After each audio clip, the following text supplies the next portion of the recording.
বরাবর কোনো ব্লেম দিবে না তো এখানে সাংবাদিকের সামনে বলো আমরা একটা কথা বলবো। এই যে ভাই ঠিক আছে তো আমরা একটু কথা বলি। ভাই সমস্যা নাই তো হ্যালো ভাই, ওকে একটু বেশি আমরা কথা বলে ছেড়ে দিই। পরিচয়টা একটু দেন ভাই, আপনার পরিচয়টা একটু দেন। না আরে ভাই আচ্ছা বলুন বলুন। আরে আমরা কথা এই আপনি কে? আমি সেকেন্ড কলেজের স্টুডেন্ট আপনি বাধা দিচ্ছেন কেন? ভাই আছে না? তো ধরছি আমি আরে ভাই পরিচয়টা বলছো না ভাই তো বলছে ও তো কথা আমি ভাইয়া কথা বলছে দিচ্ছি। কেন জেরা করবেন আপনারা আমি আরে ভাই এত বড় কথা এই সাব্বির ভাই, আপনি করেন কি? আপনার পেশা কি ভাই? এমনিতে ভাই আমি মানতে পারলাম না, জব করি আপনি জব চাকরি করেন? Famous Biswal limited. আচ্ছা আচ্ছা। আপনার আপনার আপনার এখানে থাকেন কোথায়?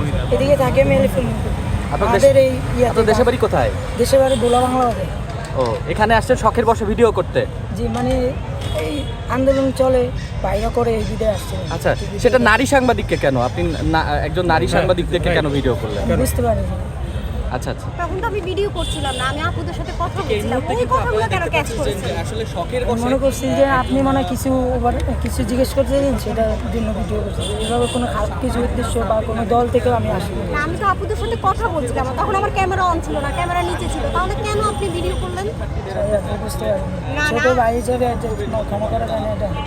এটা কি আপনার কি অপরাধ হয়েছে কিনা? জি জি হ্যাঁ, আপনি বলেন এটা আমার অপরাধ হয়েছে, আমি এটা আমার- আন্তরিকভাবে দুঃখিত। আমার এটা অপরাধ হয়েছে, আন্তরিকভাবে দুঃখিত।